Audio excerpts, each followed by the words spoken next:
Welcome once again to 3 Up and 3 Down, where today we will tackle Saturday's DraftKings College Football DFS main tournament, which starts at noon and goes through till I believe there are 4 o'clock games.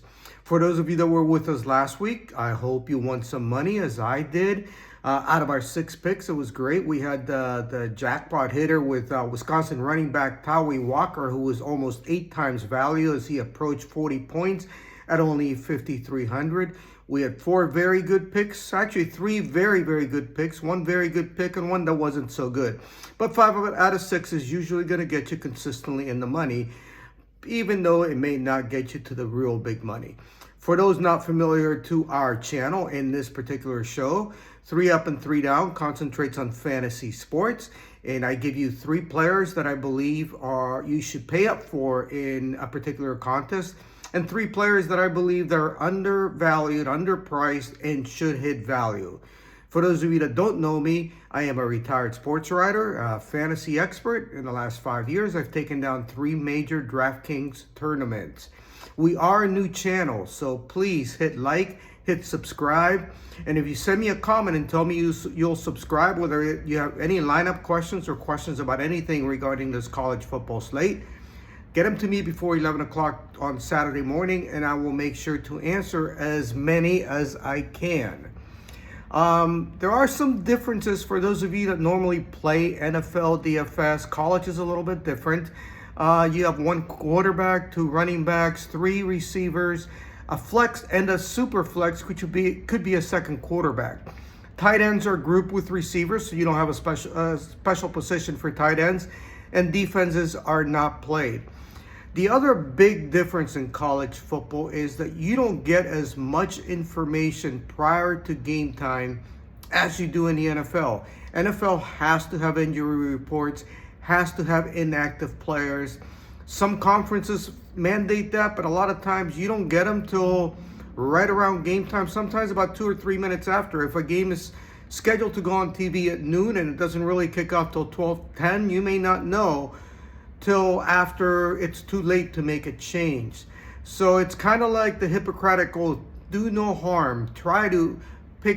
Don't pick players that have any chance of missing a game. All right, without further ado, we will go to the 3 upside, and we're going to start with Texas Tech running back Taj Brooks at 8,400. Even though Baylor, who they're playing, has a 26th best run defense, a lot of that is because they cannot stop the pass at all. Texas Tech prefers to run the ball. Their quarterback and their passing game is it's not the best, to say the least. And Brooks has had no fewer than 17 touches all season and no fewer than 28 touches in the last 3 games. In the last 2 alone, he's had at least 32 fantasy points. Next up, we have Clemson quarterback Cade Klubnik, who is at 9,600. His lowest fantasy point total this year was 22, and I'm excluding the disastrous season opening loss to Georgia. Aside from that, he has averaged almost 40 points in the other 3. He gets the 83rd ranked pass defense in Georgia Tech. I think he's going to put up big numbers once again. And finally, in the 3 up section, we're going to have wide receiver Xavier Restrepo from Miami, who is 8,200. Miami against Miami against Louisville has the highest over and under on this slate. I think it's going to be a shootout. I also think it's going to be competitive. I do think Louisville is going to hang in this game for a good portion of the time and may even pull off the upset. Miami quarterback Cam Ward, as usual, is going to throw the ball a lot this week. Restrepo is coming off a 7 for 163 outing, even though he didn't score a touchdown in the big comeback last week against Cal. I see him getting into the end zone this week.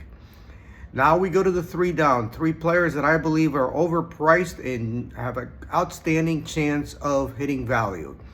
The first one we'll go with is tight end, listed as receiver from Michigan, Colton Loveless.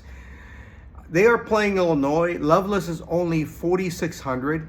He is one of the better tight ends in the country, but he has suffered because of Michigan's quarterback play.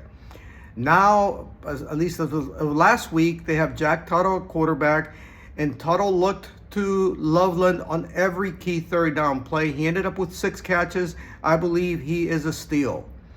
Next up, we go back to that Louisville-Miami game, and we're going to go with running back Isaac Brown of Louisville at 5,600. Again, it's the highest scoring game on the slate projected, and I believe it's going to be that way.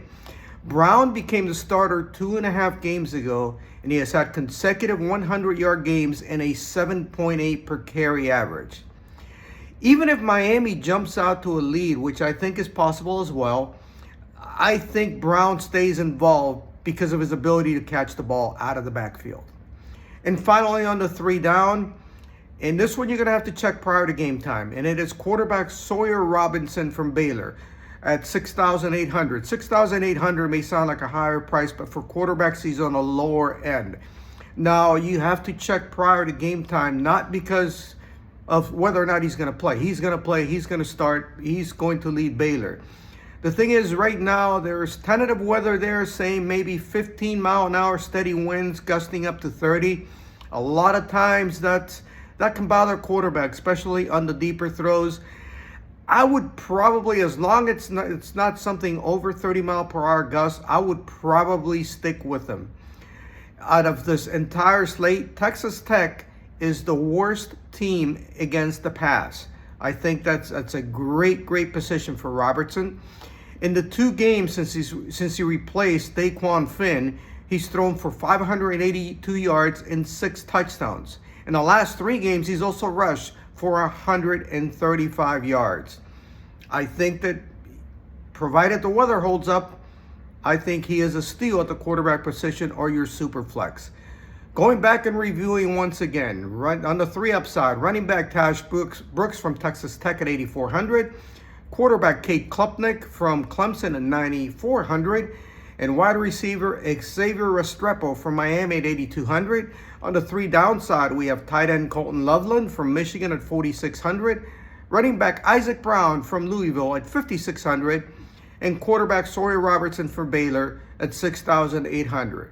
Remember, hit like and subscribe. Send me a comment. Tell me you subscribed. Ask me any question you want before 11 a.m. on Saturday, and I will answer it for you. Until next time, win some money.